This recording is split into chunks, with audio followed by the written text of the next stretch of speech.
side of the open.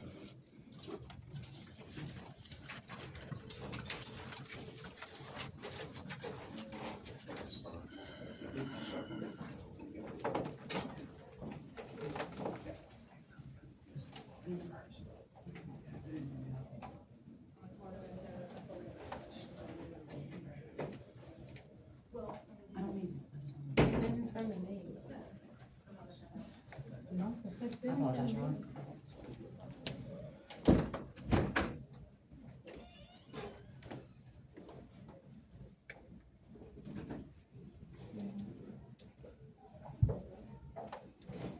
Good afternoon, I'm Magistrate Brent Hall of Kanawha County Magistrate Court. We're here today, July 26, 2023, for the preliminary examination of Brittany Napier.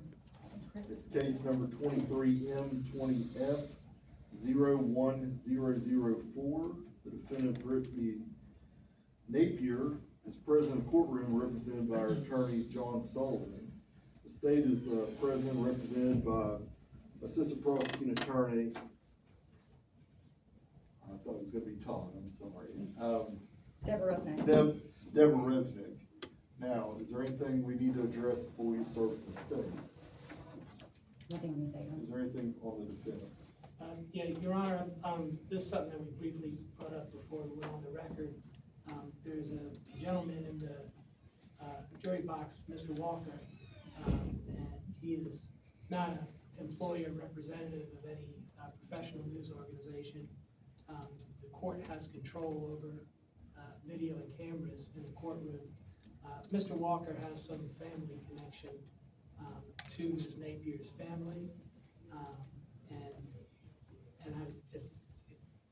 I'd ask the court to exclude him from video recording this hearing or broadcasting this video recording. The state. Your Honor, I believe it's a public hearing. I don't see any reason that would be necessary to exclude him. And I haven't heard a reasonable basis as to why he should be excluded. Your Honor, he apparently has a personal interest in this case and is trying to stir up public opinion against my client. I'm gonna allow Mr., what was your name, sir? Mr. Walker, sir. Mr. Walker's gonna be allowed to stay, as long as there's no disruptions, that would be fine. Okay, now, the state, you have an open statement. Your Honor, the state would waive opening. Mr. We Sullivan. don't have that. The statement calls first witness. The state calls Detective Powell.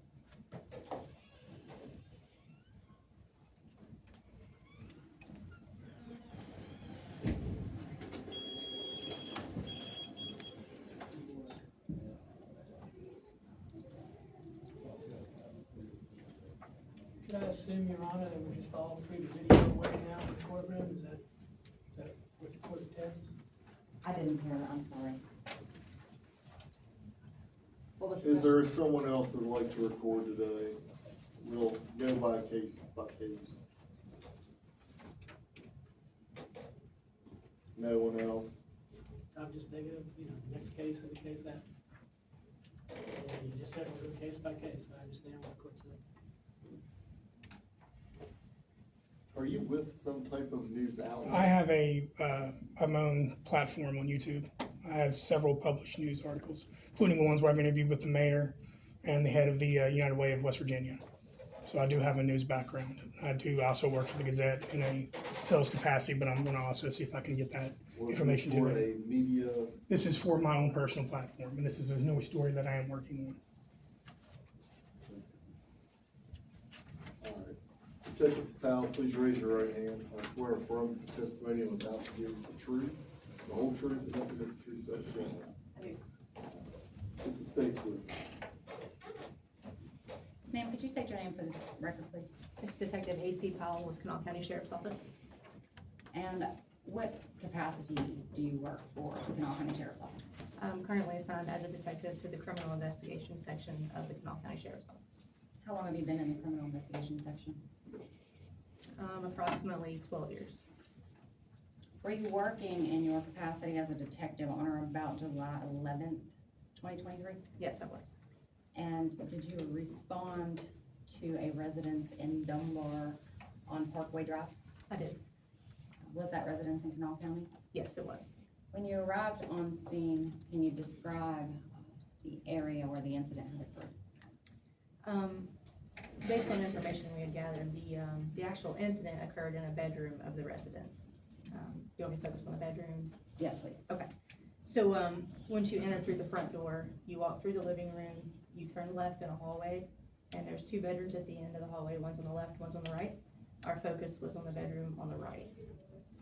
When you entered the bedroom, can you describe what it looked like? The first thing you see as you enter the door of the bedroom, you see two queen-size mattresses, just as you would expect, just stacked up like two mattresses would be. And then to the left, you see a pack and play or a playpen. It is set up.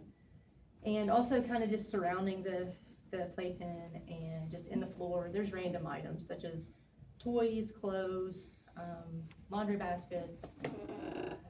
There was a plastic tote. There was, behind the pack and play, there were several items stacked up. One of them was like a bookcase. On top of the bookcase, there was like a picture frame. And just random items. It was fairly cluttered on the floor area of that room. You said there was a picture frame. Was there anything in particular about that picture frame?